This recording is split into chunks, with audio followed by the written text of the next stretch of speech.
ဇလန်းကောင်းစဉ်ထွေးဆုံးသောစာချုပ်အပိုင်း1ပရိသတ်တို့ရေလူဘဝမှာအပေးယူဆိုတာရှိစမြဲပါဒါပေမဲ့အဲ့ဒီအပေးယူကကိုယ့်အသက်နဲ့လဲပြီးပေးဆက်ရမယ့်စာချုပ်တစ်ခုဖြစ်နေရောအခုပြောပြမယ့်ဇလန်းကတော့ငွေကြေးနောက်ကိုလိုက်ရင်းပဟေလိစာညွတ်သွေးစွန်းသောစာချုပ်ကြီးတဲ့ရောက်သွားတယ်အမျိုးသမီးတဦးအကြောင်းပဲဖြစ်ပါတယ်မေဒီရာဟာသူမရဲ့အလုပ်ကနေအခုလေးတင်ထုတ်ပယ်ခံထားရတဲ့အသက်30ဝန်းကျင်အမျိုးသမီးတဦးပန်အကျွေးတွေအင်္ဂလာကြီးတွေနဲ့ပတ်ဝန်းကျင်ရဲ့ဖိအားတွေကြောင့်စိတ်ဓာတ်တွေကျဆင်းနေချိန်မှာသူမရဲ့တငယ်ချင်းကိုမောင်ကအလုပ်တစ်ခုအကြံပေးလာတယ်မေဒီရာနင်ပတ်စံမြင်ရချင်ရင်အလုပ်တစ်ခုရှိတယ်ဒါပေမဲ့နည်းနည်းထူးဆန်းတယ်ကိုမောင်ပေးတဲ့လိပ်စာအတိုင်းမေဒီရာရောက်သွားတဲ့နေရာကမြို့လေကောင်ကမှောင်မိုက်ပြီးလူသူကင်းမဲ့တဲ့တိုက်အိုးကြီးတစ်ခုရဲ့မြေရောက်ခန်းအဲ့ဒီမှာတော့မျက်နှာဖုံးဆွတ်ထားတဲ့အမျိုးသားတဦးကသူမကိုစောင့်ကြိုနေတယ်ငွေကြေးအခက်အခဲရှိတဲ့သူတွေကိုကျွန်တော်တို့ကူညီပေးပါတယ်ဒါပေမဲ့ပြန်လဲပေးဆက်ရောက်မဲ့အချိန်ရောက်ရင်မယုံနိုင်ဘူးမျက်နှာဖုံးဆွတ်ထားသူကမေဒီတာကိုစာချုပ်တစ်စောင်ထိုးပေးတယ်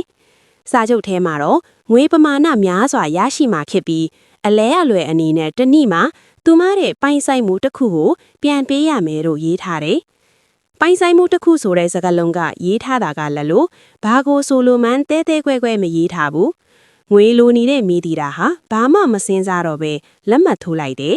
။စာချုပ်ချုပ်ပြီးတဲ့နောက်မိဒီတာဟာအံ့ဩစရာကောင်းလောက်အောင်ချမ်းသာလာခဲ့တယ်။ဘဏ်အကျွေးတွေဆက်နိုင်ခဲ့ပြီးအိမ်ရတဲ့တွေကားအသက်စီးညာဘဝကိုဇိမ်ကြဖြတ်တန်းနိုင်ခဲ့တယ်။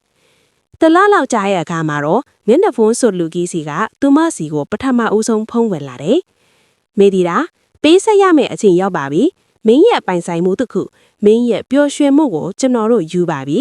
။အဲ့ဒီနေ့ညကစပြီးမေဒီတာဟာဘယ်တော့မှပျော်ရွှင်နိုင်တော့ခြင်းမရှိတော့ဘူး။ရေမောရမယ့်အကြောင်းအရာတွေမှာရေမောမှုမိသွားတယ်။လှပတဲ့ပတ်ဝန်းကျင်တွေကလည်းသူမအတွက်အတိတ်ပဲမရှိတော့ဘူး။ငွေကြေးတွေအများကြီးရှိနေပေမဲ့သူမရဲ့ဘဝကအတိတ်ပဲမဲ့တယ်လို့ဖြစ်လာတယ်။နောက်ထပ်တစ်လကြာတော့ဒုတိယအကြိမ်ဖုံးထောက်ဝင်လာတယ်။မေဒီတာဒုတိယမြောက်ပိုင်ဆိုင်မှုမင်းရဲ့ချစ်ချင်းမြတ်တာကိုကျွန်တော်တို့ယူပါပြီ။အဲ့ဒီညမှာတင်သူမကိုချစ်မြတ်တိုးဆုံးစီကကိုမောင်ဟာလမ်းခွဲစာတစ်ဆောင်ခြံထားခဲ့ပြီးပျောက်ကွဲသွားခဲ့ပါတော့တယ်။ဘလောက်ပဲဖုံးဆက်ခေါ်အဆက်အသွယ်မရတော့ဘူး။မေဒီတာသူ့လောင်တဲ့ဘဝရဲ့အထီးချန်ဆန်မှုကိုကြီးမှန်များစွာခံစားခဲ့ရတယ်။မေဒီတာဟာဒီစာချုပ်ရဲ့လွှဲဝချက်ကိုနားလည်လာခဲ့ပြီ။ဒါဟာလူသက်ချင်းမဟုတ်ဘဲစိတ်ပိုင်းဆိုင်ရာတက်ဖြတ်ခြင်းပဲအခုတော့ငွေကြီးတွေအများကြီးရှိနေပေမဲ့သူမဘဝမှာအရေးကြီးသောပိုင်ဆိုင်မှုနှစ်ခုကိုဆုံးရှုံးခဲ့ပြီနောက်တစ်ချိန်ဖုန်းဝင်လာရင်သူမရဲ့ဘယ်ပိုင်ဆိုင်မှုကိုထပ်ယူမလဲသူမရဲ့ဘဝကြီးကဘလို့အဆုံးသတ်မလဲဇလန်းကောင်းစဉ်သွေးစွန်းသောစာချုပ်အပိုင်းနှစ်ပရိသတ်တို့အပိုင်းတစ်မှာမေတီတာဟာငွေကြီးတွေရလာပေမဲ့သူမရဲ့ပျော်ရွှင်မှုနဲ့ချစ်ချင်းမြတ်တာကိုစာချုပ်အရပေးဆက်လိုက်ရပြီနော်အခုအပိုင်းနှစ်မှာတော့စာချုပ်ရဲ့တောင်းဆိုမှုတွေကပိုပြီးကြောက်စရာကောင်းလာတဲ့ပြင်သွေးစွန်းတဲ့လူ့ဝက်ချက်တွေပါပေါ်လာတော့မှာပါမီတီတာဟာအထီးကျန်ခြင်းနဲ့ဝမ်းနည်းခြင်းသို့မဟုတ်ပျော်ရွှင်ခြင်းကိုတောင်မခံစားနိုင်တော့တဲ့စိတ်ရုပ်တရုပ်လိုဖြစ်နေပါပြီသူမနေထိုင်တဲ့ဇိမ်ခံအိမ်ကြီးဟာလေအခုတော့တကြိုင်းကူတစ်ခုလိုအေးဆက်နေလေတညမှာတော့မျက်နှာဖုံးဆွတ်လူကြီးစီကတတိယမြောက်ဖုံးဝင်လာတယ်မေတီတာဒီတစ်ခါပေးဆက်ရမယ့်တရားကတော့မင်းရဲ့အိတ်ဆက်ခြင်းပဲအဲ့ဒီညကစပြီးမေတီတာဟာဘလို့မှအိတ်လို့မရတော့ဘူးမျက်စိမှိတ်လိုက်တိုင်းသူမညီရတာကသွေးအိုင်ထဲမှာလဲနေတဲ့လူတစ်ယောက်ရဲ့ပုံရိပ်ပဲအိတ်မပြောတဲ့ညပေါင်းများစွာကြာလာတဲ့အခါမှာတော့သူမရဲ့စိတ်တွေဟာဖောက်ပြန်လာပြီးအိမ်ထဲမှာတယောက်ရှိနေသလိုမျိုးအတန်တွေကြားလာရတယ်။သူမဟာဒီစာချုပ်ကနေလွတ်မြောက်ဖို့အတွက်သူမကိုအလုံးမိတ်ဆက်ပေးခဲ့တဲ့တငယ်ချင်းကိုမောင်ကိုလိုက်ရှာဖို့ဆုံးဖြတ်လိုက်တယ်။ဒါပေမဲ့ကိုမောင်ရဲ့အိမ်ကိုရောက်တဲ့အခါမှာတော့သူမတွေ့လိုက်ရတာက6ကက်နီးရဲ့အိမ်ဟောင်းကြီးတစ်ခုပါ။အိမ်ထဲကိုဝင်ကြည့်လိုက်တဲ့အခါမြေအောက်ခိုင်းထဲမှာသွေးစွန်းနေတဲ့စာချုပ်ဟောင်းတွေအများကြီးကိုတွေ့လိုက်ရတယ်။အဲ့ဒီစာချုပ်တွေပေါ်ကလက်မှတ်တွေကသူမလိုပဲငွေလိုနေတဲ့သူတွေရဲ့လက်မှတ်တွေပါ ထိုင်လန့်စအကောင်းဆုံးကတော့အဲ့ဒီစာချုပ်တွေရဲ့နောက်ဆုံးစာမျက်နှာမှာရက်စစ်ပူဇော်ပြီးဆိုတဲ့ဒဒန်တုံးကြီးတွေရိုက်ထားတာပဲမေတီတာဟာကိုမောင်ရဲ့ဓာတ်ပုံတစ်ပုံကိုအမိုက်ပုံထဲမှာတွေ့လိုက်တယ်ဓာတ်ပုံထဲမှာကိုမောင်ဟာမျက်နှာဖုံးစွပ်လူကြီးနဲ့အတူတူရက်နေတာဗျာတကယ်တော့ကိုမောင်ဟာတငယ်ချင်းကောင်းမဟုတ်ပဲဒီ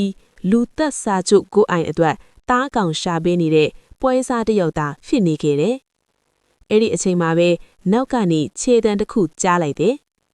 မေတီတာလွှဲကြည့်လိုက်တော့မျက်နှာဖုံးစွပ်လူကြီးကသူ့မရှိမှရက်နေပါပြီသူ့ရဲ့လက်ထဲမှာသွေးစွန်းနေတဲ့ဓာတ်တကြားကိုကင်ထားရင်မေတီတာမင်းစီကန်ဖောက်ဖက်ပြီးငါတို့ရဲ့လွှဲဝက်ချက်ကိုတိသွားပြီအခုတော့စာချုပ်ရဲ့နောက်ဆုံးအပိုင်းကိုအကောင့်အထေဖော်ရတော့မယ်နောက်ဆုံးပေးဆက်ရမယ့်အရာကဘာလဲလို့မေတီတာကတုံယူစွာမေးလိုက်တယ်မျက်နှာဖုံးစွပ်လူကြီးကဖြည်းဖြည်းချင်းမျက်နှာဖုံးကိုချွတ်လိုက်တဲ့အခါအဲ့ဒီမျက်နှာကသူ့မလုံးဝမထင်မှတ်ထားတဲ့သူဖြစ်နေတော့ပါတယ်မေတီတာရှစ်မှာရှိနေတဲ့သူကဘသူလဲသူမရဲ့အသက်ကိုရောတေးတင်နိုင်ပါမလားဇက်သိန်းပိုင်မှာအဖြီပေါ်လာမှာပါဇလန်ကောင်းစဉ်ကသွေးစွန်းသောစာချုပ်အပိုင်း3ဇက်သိန်းပရိသတ်တို့၏အပိုင်း2အဆုံးမှာမေတီတာဟာမြေအောင်ခန်းထဲမှာပိတ်မိနေပြီးမျက်နှာဖုံးဆိုလူကြီးကသူ့ရဲ့မျက်နှာဖုံးကိုချွတ်လိုက်ပြီနော်အဲ့ဒီမျက်နှာနောက်ွယ်ကအမှန်တရားကဘာဖြစ်မလဲမေတီတာကဒီသွေးစွန်းတဲ့စာချုပ်ကနေလွတ်မြောက်နိုင်ပါမလားကြည့်လိုက်ကြရအောင်ဗျာမျက်နှာဖုံးအောက်ကထွက်ပေါ်လာတဲ့မျက်နှာကိုမြင်လိုက်ရတဲ့အချိန်မှာမေတီတာတကိုယ်လုံးတုံကြီးသွားပါတယ်အဲ့ဒီလူကတခြားသူမဟုတ်ပါဘူးလွန်ခဲ့တဲ့ကလကမှကားအက်ဆီဒန့်နဲ့သေဆုံးသွားပြီလို့သူမတီးထားတဲ့သူမရဲ့အဖေအရင်ခက်ခက်ဖြစ်နေလို့ပါပဲအဖေသေသွားပြီမဟုတ်ဘူးလားမေတီတာအော်ဟစ်မိလိုက်တယ်သူ့အဖေကအေးဆက်ဆက်အပြုံးနဲ့ပြန်ပြောတယ်ငါမသေးပါဘူးသမီးငါရဲ့ကြွေးမီတွေအတွက်ငါကိုငါရစီပူဆိုဟဲ့တာအခုဒီကိုင်းရဲ့အရှင်သခင်ကငါ့ကိုအသက်ပြန်ပေးဟဲ့တာဒါပေမဲ့အလဲလေအနီနဲ့ငါမျိုးဆက်ထဲကတယောက်ကိုပြန်ပေးရမယ်အဲ့ဒါကြောင့်ကိုမောင်ကိုသမီးစီလွတ်ထဲတာပေါ့တကယ်တော့မေတီတာရရှိခဲ့တဲ့ငွေကြေးဒီအာနောင်ဟာသူမအဖေရဲ့အသက်နဲ့လဲလှယ်ထားတာခဲ့ပြီးအခုတော့သူမရဲ့အလဲရောက်လာတာမှာနောက်ဆုံးပေးဆက်ရမယ့်အရာကမင်းရဲ့ဝိညာဉ်ပဲမေတီတာသူမအဖေကဓားကိုမြောက်လိုက်တယ်မေတီတာဟာကြောက်လန့်တစားနဲ့ဘေးနားကစီပုံးတပုံးကိုကောက်ကင်ပြီးစာချုပ်ပုံးတွေပေါ်ကိုလောင်းချလိုက်တယ်ဒီစာချုပ်တွေရှိနေတဲ့ရွေ့ရှင်တို့လူတွေကိုတတ်နေအောင်ပါပဲသူမကမိဂစ်ကိုချစ်ပြီးစာချုပ်ပုံကြီးကိုမီးရှို့လိုက်ပါတော့တယ်မိထောက်တွေကမြေအောက်ခန်းထဲမှာအရှိန်အဟုန်နဲ့တက်လာတယ်ထူးဆန်းတာကစာချုပ်တွေလောင်ကျွမ်းသွားတာနဲ့အမျှသူမအဖေရဲ့ခန္ဓာကိုယ်ဟာလေတဖြည်းဖြည်းနဲ့ပြအဖစ်ပြောင်းလဲသွားတာပါပဲမေတီတာမင်းပါလုတ်လိုက်ကြလေဆိုတဲ့အော်ဟစ်သတ်နဲ့အတူသူမနဲ့မျက်နှာဖုံးစွပ်ကင်သားတွေဟာမီးတောက်ထဲမှာပျောက်ကွယ်သွားကြတယ်မေတီတာဟာမီးလောင်နေတဲ့တိုက်အိုကြီးတွေကနေအသက်လူပြီးပြေးထွက်လာနိုင်ခဲ့ပါတယ်နောက်တနေ့မှာတော့သူမရဲ့ဘဏ်အကောင့်ထဲကငွေတွေအားလုံးပျောက်ဆုံးသွားပြီးသူမဟာငကိုအတိုင်းဘာမှမရှိတဲ့သူပြန်ဖြစ်သွားခဲ့ပါတယ်။ဒါပေမဲ့သူမပြောပါတယ်။သူမရဲ့အစ်ဆက်ချင်းချစ်ချင်းနဲ့ပျော်ရွှင်မှုတွေပြန်ရခဲ့လို့ပါပဲ။ဒါပေမဲ့တညမှာမီတီတာအိမ်ပြန်လာတဲ့အခါသူမအိမ်ရှိတကားမှာစာအိတ်အဖြူလေးတကိတ်ကတ်ထားတာကိုတွေ့လိုက်ရပါတယ်။အထဲမှာရေးထားတာကတော့